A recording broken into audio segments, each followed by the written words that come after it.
안녕하세요. 지금 이 사람 임수민입니다. 어제에 이어서 취약계층에게 무료 법률 상담을 해오고 있는 천수희 변호사와 말씀 나눕니다. 천수희 변호사는 달동네에서 공부방을 운영하면서 남과 함께 사는 삶의 의미를 둔 부모님 밑에서 학원도 못 다니고 등록금을 벌어서 대학을 다녀야 했는데요. 몸고생이 심하다 보니 갑상선 암 투병까지 했다고 합니다. 하지만 이런 결핍들이 오히려 성장의 밑거름이 됐다고 하는데요. 힘든 사람들에게 무료 법률 상담을 해주다 보니 법률 상담보다 인생 상담하는 시간이 더 길었다고 합니다. 천수희 변호사 지금 만나봅니다.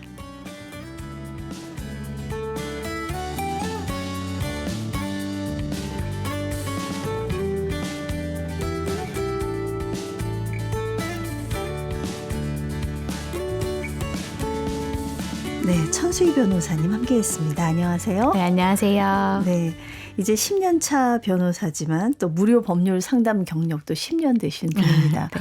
사실 변호사 업무가 어떤 사건이나 이런 걸 맡으면 굉장히 바쁘잖아요. 그렇죠.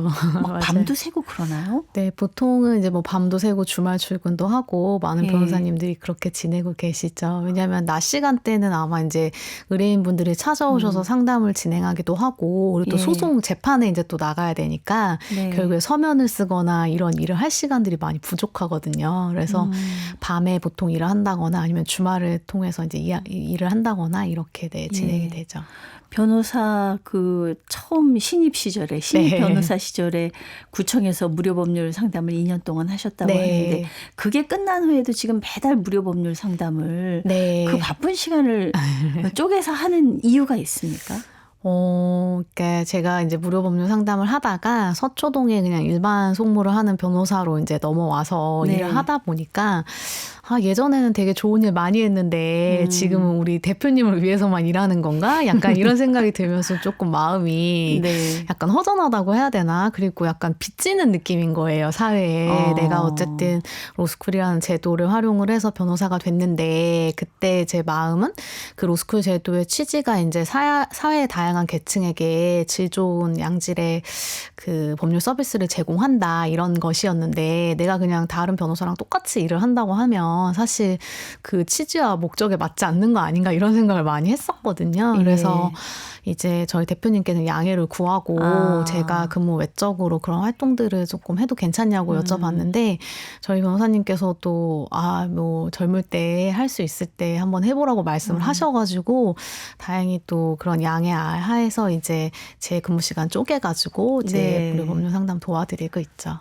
정말 감사한 일입니다. 네, 맞아요. 아직도 보통 서민들한테는 이 법의 문턱이 높아요. 네, 맞아요.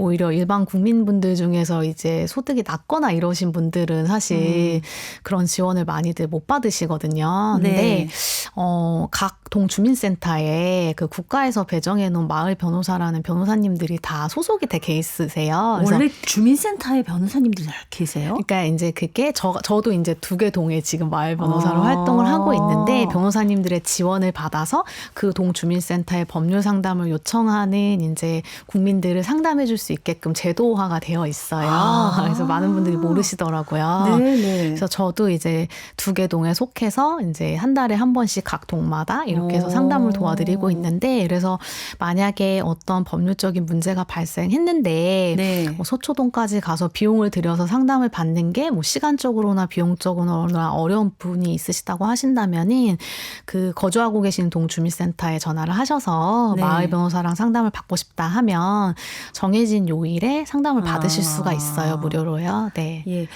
저 개인적인 궁금증이 하나 있어서 사실 법적인 문제에 딱 맞닥뜨리게 되면 변호사를 막 급히 사람들이 이제 변호사 만날 일이 많지는 않잖아요. 맞아요.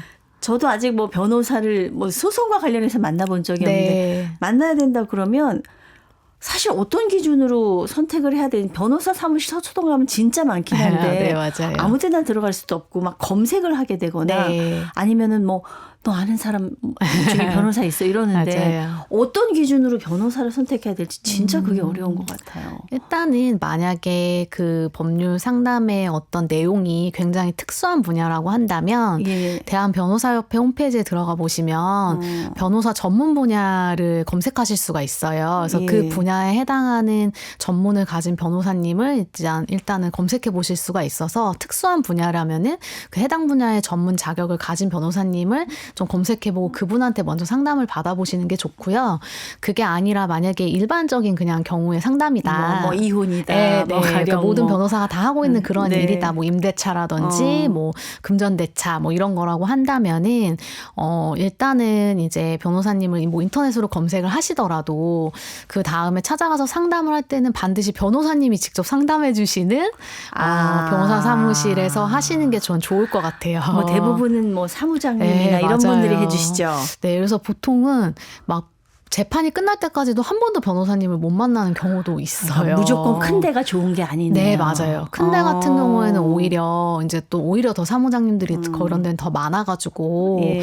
사무장님만 계속 보다가 이제 끝날 수도 있는데 그게 아니라 처음에 이제 이렇게 상담을 해주시고 어떤 계획이라든지 절차를 말씀해주신 변호사님이 그 계획에 따라서 끝까지 나를 좀 잘 케어해줄 수 있는 분을 만나는 게 전 더 중요하다고 생각하거든요. 내 사건에 좀 네. 집중해 주실 수 있는 변호사인지. 그러니까 내 사건에 관심을 가지고 하나라도 더 알아봐 주실 수 있는 분을 만나는 게 좋기 때문에 근데 사실 처음 상담은 이게 수임이 돼야 되는 굉장히 중요한 자리잖아요. 근데 네. 그 자리에도 사무장님이 상담을 한다라고 하면 앞으로 돈 내고나 변호사비는 선불이거든요. 그 뒤에는 네, 절대로 변호사를 볼 수 없는 수도 있으니 네. 최초 상담부터 좀 변호사님이 조금 내가 책임지고 열심히 해보겠다라고 말씀해 주시는 분이랑 좀 진행을 하는 게 좋지 않을까 생각이 들고요. 그리고 사실 변호사비는 법적으로 정해진 게 없어요. 천차만별이잖아요. 네, 그렇다 보니까 한 군데만 가시기보다는 비교해야 됩니까? 비교해서 여러 군데 가신 다음에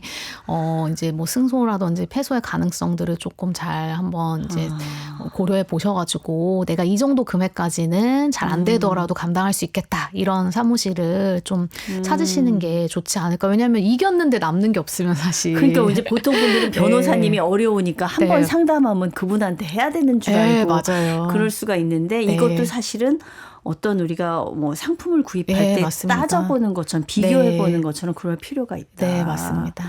변호사님들도 어렵겠네요.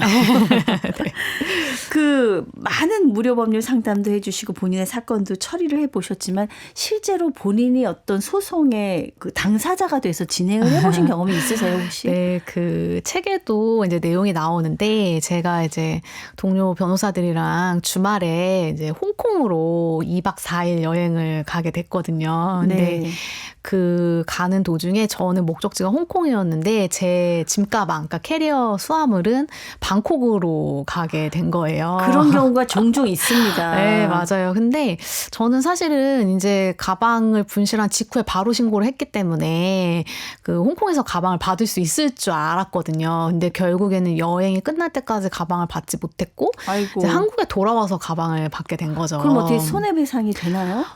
당연히 손해배상이 되고요. 근데 이게 문제는 뭐냐면 법적으로 정해진 어떤 기준이 없다 보니까 본인들 내부 규정에 의해서 그냥 배상을 하고 있더라고요.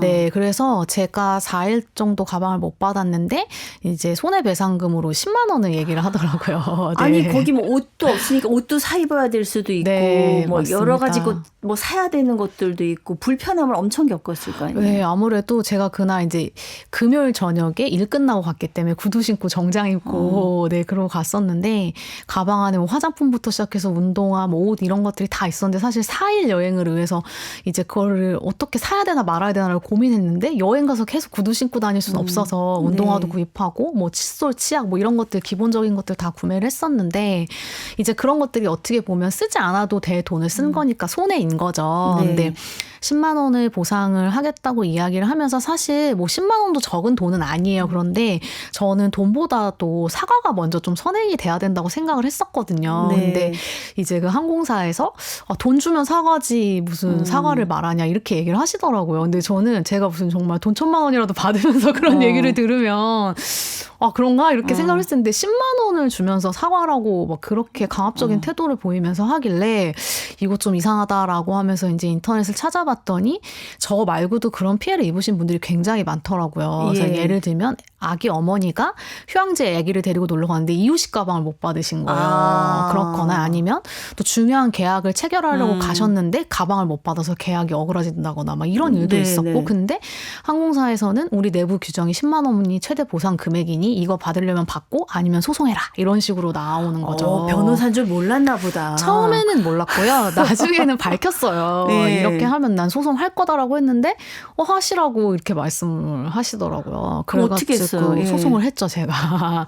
그래서 소장에다가 제가 그런 소송의 취지에 대해서 적었어요. 제가 돈을 벌려고 하는 것이 아니라 이런 식으로 피해를 입고도 변호사 선임 비용이 이제 비싸니까 많은 분들이 소송을 포기하시는데 저는 소장도 인터넷에 공개를 할 거고 그래서 항공사에서 괜히 변호사한테 잘못 걸렸네 이게 아니라 본인들이 이러한 잘못을 저질렀고 앞으로는 이렇게 하지 않게끔 뭔가 좀 개선하는 계기가 돼야 될 거다라고 해서 이제 소송을 진행을 했었고요. 네, 근데 어떻게 쉽게 진행이 됐나요? 항소까지 피고가 이제 저희 서로 했었고요. 그리고 또 공항공사랑 항공사에서 다 변호사를 선임해서 거의 2년 넘게 소송이 진행이 됐어요. 사실 별거 아닌 건데. 정말 별거 아니었죠. 근데 사실 보통 사람들은 그 정도 되면 피곤해서 안 하거든요. 그래서 저는 서면도 막 122장을 내고 증거도 막 15개. 근데 그 항공사를 상대로 이기셨잖아요. 승소하셨죠. 네, 이겼어요. 이길 수 있었던 결정적인 단서가 있었습니까? 단서라기보다는 제가 평소에 굉장히 이렇게 기록을 많이 해요. 그래서 여행을 가면서도 제 짐가방도 사진 찍고 뭐 이렇게 사진이라든지 녹음이라든지 이런 것들을 굉장히 많이 하는데 직업병일 수도 있는데 사실 어떠한 문제가 발생했을 때 그런 부분들이 굉장히 많이 도움이 되는 것 같아요. 그래서 그 당시에도 그 기계 오류가 있었었거든요. 거기서. 그러니까 제가 수화물을 그 직원한테 가서 붙인 게 아니라 요새 공항에 가면 셀프 수화물 수속대라고 직접 본인이 가서 이제 붙이는 것들이 있잖아요. 근데 거기서 제가 수화물을 제대로 수속을 했는데 타인의 이름이 붙어가지고 그게 방콕으로 가게 된 거예요.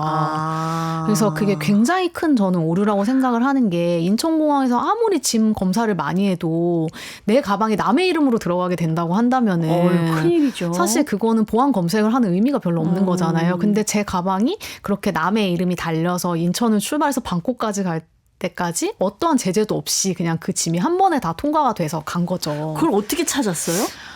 일단은 저는 제대로 수속을 했다는 것에 대해서 이제 너무 이제 확신이 있었고, 그리고 거기에 대해서 이제 제 후발대를 오던 친구가 있었는데 그 친구가 가서 이제 그 얘기를 했더니 직원이 그게 요즘에 계속되고 있는 기계 오류다 이런 얘기를 한 거를 친구도 변호사여가지고 바로 이제 또 저한테 전달을 해준 거죠. 그래서 그런 부분들, 그리고 나중에 항공사에서 본인들이 제대로 된 그 기록이다라고 하면서 이제 로그 기록, 기계 로그 기록을 보내줬는데 그 기계 로그를 제가 또 다 막 찾아보면서 이래서 오르고 이런 부분들도 다 해서 결국에 이제 판사님도 제 손을 들어주셨죠. 천수희 변호사님 믿음이 가네요.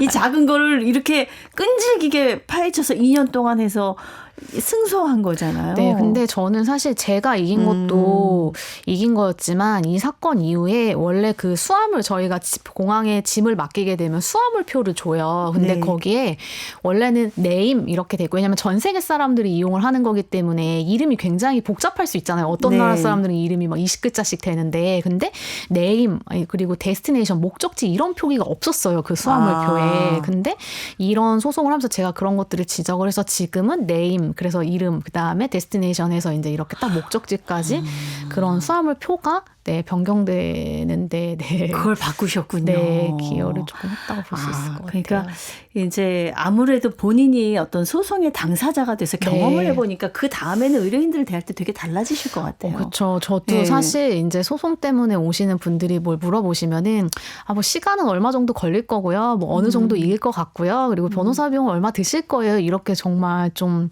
어떻게 보면 성의 없이 대답을 했었는데 제가 막상 원고가 돼 보니까 그 과정이 너무너무 떨리고 그리고 네. 사실은 저는 분명히 제대로 수속을 했는데 이 기계 오류였다는 거를 판사님이 안 믿어주면 어떡하지? 이런 생각이 드는 거예요. 네. 그래서 이게 많은 분들이 저는 재판을 되게 두려워하는 이유가 본인들이 그냥 진실하지 못해가지고 거짓말 들통날까봐 재판 무서워하는 게 아니야? 이렇게 생각을 했었는데 그게 아니라 진실이 밝혀지지 못할까봐 재판을 두려워한다는 생각이 들더라고요. 네, 그래서 네. 그 다음부터는 이제 재판하신다고 오시는 분들에게 긴 싸움이 되시겠어요. 뭐 이런 말씀부터 먼저 드리고 비용이랑 시간은 들어가지만 정말로 네. 진실하면 판사님이 손을 들어주실 거다. 이렇게 네. 좀 조언할 수 있는 변호사가 된 것 같아요.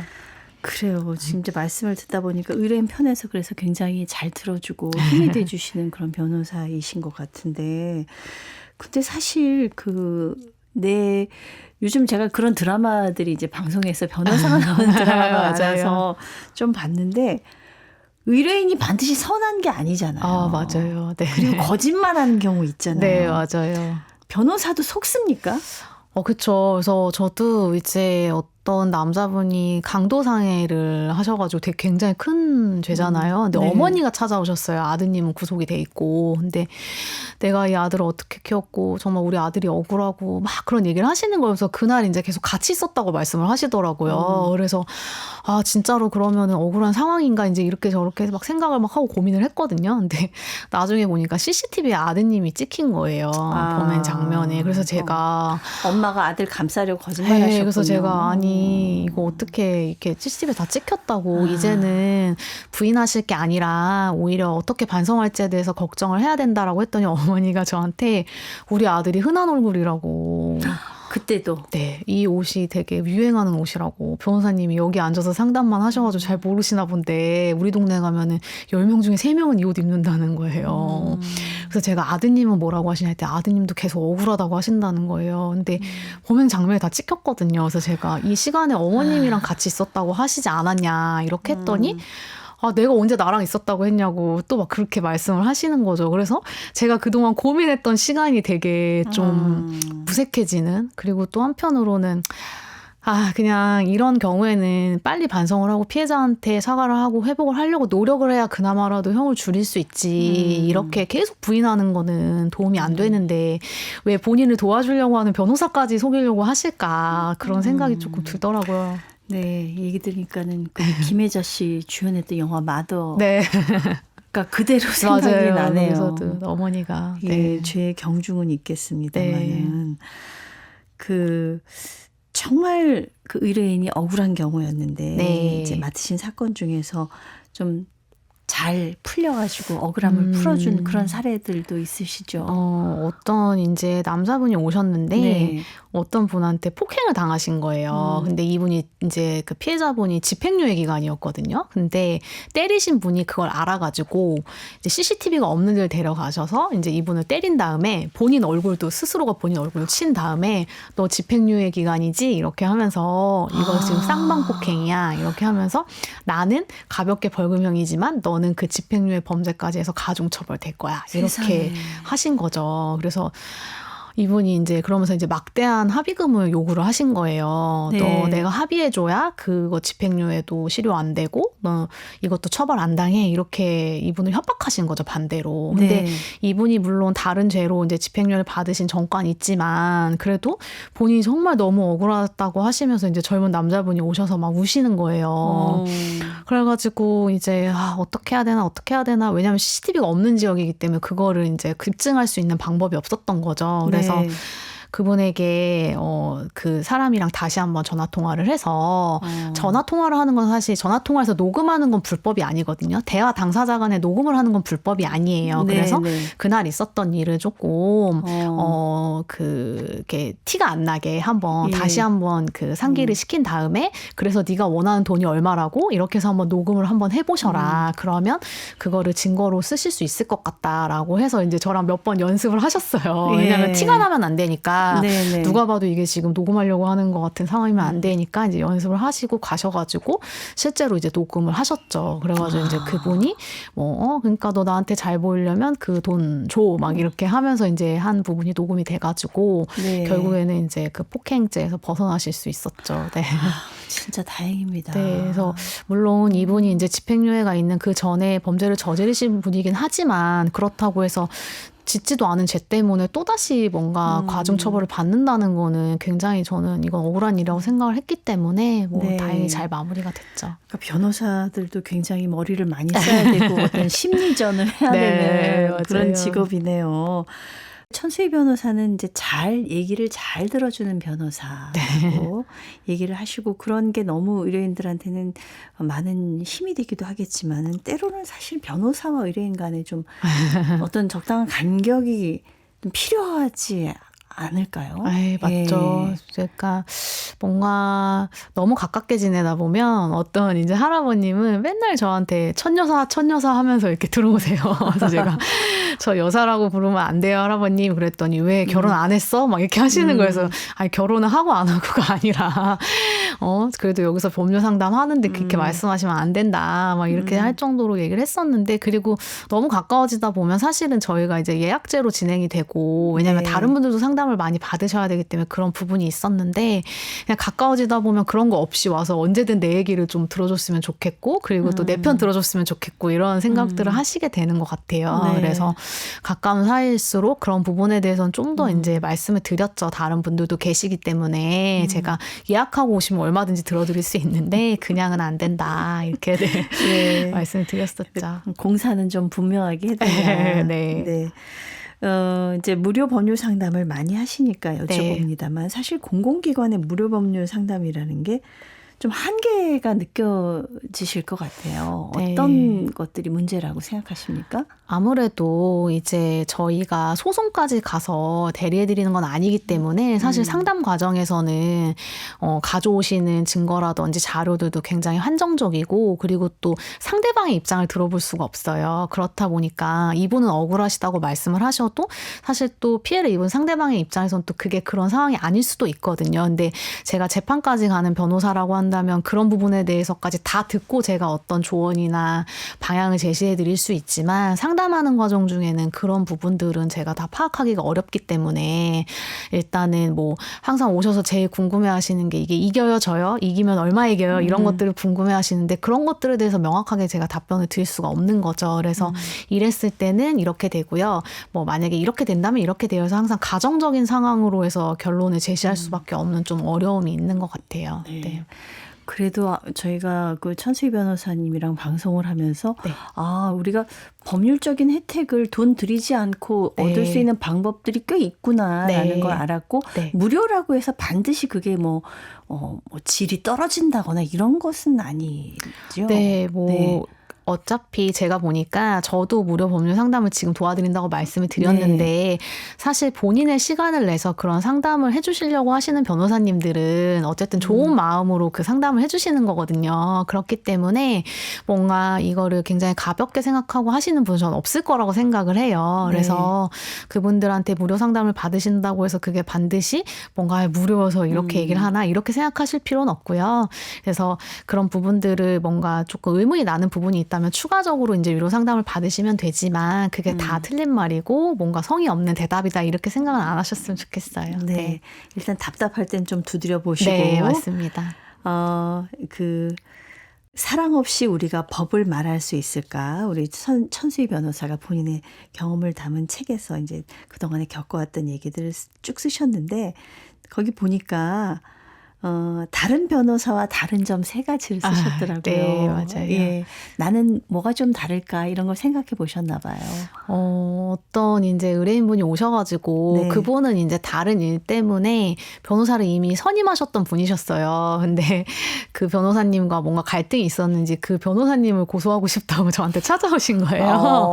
그러면서 한참 이제 얘기를 들어드렸는데 마지막에 그분이 일어나시면서 변호사님은 다른 변호사님들이랑 좀 다르시네요 이러면서 가시더라고요. 하시더라고요. 예. 그래서 이제 내가 뭐가 다를까라고 이제 생각을 해봤었는데 이제 뭐 물론 얘기를 뭐 잘 들어주고 저는 사실 다른 변호사님들은 상담도 다 시간에 따라서 상담 비용을 받거든요. 네. 근데 저는 뭐 어쨌든 그 당시에는 국가의 월급을 받고 일하던 사람이었으니까 이제 그런 뭔가 시간에 구애받지 않고 상담을 해드릴 수 있는 그런 장점이 있어가지고 네. 뭐 시간에 구애받지 않고 여러 가지 이야기를 또 들어드릴 수 있었고 그리고 아까도 말씀드렸듯이 전문 분야가 없이 모든 거 정말 뭐든 다 들어줍니다. 뭐든 다 들어드리고 그다음에 뭐 뭐든 다 상담해드리고 의논해드리고 이런 역할을 했었고요. 그리고 네. 또 마지막으로는 이제 저는 국가의 월급을 받았지만 상담을 오시는 분들 입장에서는 무료니까 아무래도 저한테 많이 미안하셨나 봐요. 그래서 돈을 주시지는 않았지만 저한테 뭔가 마음을 표현하는 이제 현물들을 많이 들고 오셨어요. 그래서 네. 뭐 키우던 고구마를 들고 오시기도 하시고 상추를 예. 잘라 오시기도 하시고 그리고 또 이제 어떤 어르신 같은 경우에는 비록 기간은 지났지만 미술관 뭐 전시회 이런 거 기간 지난 입장권에 거를 모르고 갖다 모르고 주셨구나. 이렇게 너무 작게 써 있으니까 안 보이시는데 그래도 귀한 것 같아서 변호사님한테 어울릴 것 같아서 갖고 왔다 막 이렇게 네. 말씀하시더라고요. 근데 그 마음이 너무 고맙잖아요. 네. 복지관에서 사탕 드시다가 이게 맛있어서 더 집어왔다 하면서 이렇게 내미시는 마음이 너무 고마워가지고 네. 네. 그래서 그런 부분들은 정말 제가 다른 변호사랑 다르게 네. 물건으로 수임료를 받는다. 네. 네. 다르지 않았나 싶었어요. 초임 변호사 때 네. 얘기지만은 두고두고 앞으로 변호사 생활을 하시면서 그분들의 마음을 잊지 않으시면 좋을 것 같습니다. 네, 맞습니다. 네. 이제 10년 차 변호사 네. 이제 앞으로 가야 할 길이 더 먼데요. 네. 어떤 변호사가 되고 싶으세요? 사실은 이제 지금까지도 굉장히 뭐 많은 일들을 해오고 있지만은 언젠가는 돈을 정말 잘 버는 변호사가 되면 지금은 이제 시간을 내서 어려운 분들을 도와드린다고 하면 그땐 정말 전업으로 또 다시 한번 해보고 싶은 마음도 있어요. 네. 네. 그래서 그때까지는 조금 열심히 좀 돈을 모아야 될 것 같고요. 그리고 제가 변호사라는 직업이 참 좋은 직업이라고 생각을 한 게 다른 뭐 예를 들면 물질적인 것들은 나누면 내 몫이 없어지지만 지식은 나눈다고 해서 사라지는 게 아니더라고요. 오히려 제가 대답을 해드리면서 더 찾아보고 알아보게 되면서 제가 또 갖게 되는 부분들이 더 많아가지고 앞으로도 이런 지식을 같이 나눌 수 있는 그런 사람이 또 되고 싶고 그래서 어느 자리에 어떤 모습으로 있게 될지는 모르겠지만은 항상 어떤 변화는 있어도 좀 변함이 없는 그런 변호사가 되고 싶습니다. 변화는 있어도 변함은 없는. 네. 네. 평생 남을 돕고 함께하는 일에 헌신하셨던 우리 천수희 변호사님의 부모님들께서 굉장히 딸의 모습을 보고 뿌듯해하실 것 같아요. 뭐라 그러십니까? 사실은 이제 부모님 같은 경우에는 저한테 굉장히 미안함이 많으세요. 네. 왜냐하면은 뭐 공부할 때 이렇게 넉넉하게 지원해 주실 상황도 아니고 그렇다 보니까 그래서 제가 변호사가 되고 또 이렇게 마음껏 기뻐하시지도 못했어요, 사실은. 근데 제가 어려운 분들을 돕는 변호사가 된다고 했었을 때 굉장히 그때는 기뻐하시더라고요. 그래서 지금은 이제 그 자리에 있진 않지만 그래도 시간을 내서 이렇게 일들을 하는 거에 대해서 굉장히 기뻐하시고 또 앞으로도 또 그런 기회들이 계속 생기기를 바라시고 또 그렇게 응원해주고 계셔가지고 네, 또 저도 부모님이 저를 항상 응원해주시는 거 알기 때문에 더 이런 일을 또 열심히 할 수 있는 것 같습니다. 네. 법을 몰라서 힘든 분들한테 정말 큰 힘이 앞으로도 되어주셨으면 좋겠습니다. 네. 감사합니다. 감사합니다. 취약계층을 위해서 무료 법률 상담을 하고 있는 천수희 변호사와 함께했습니다.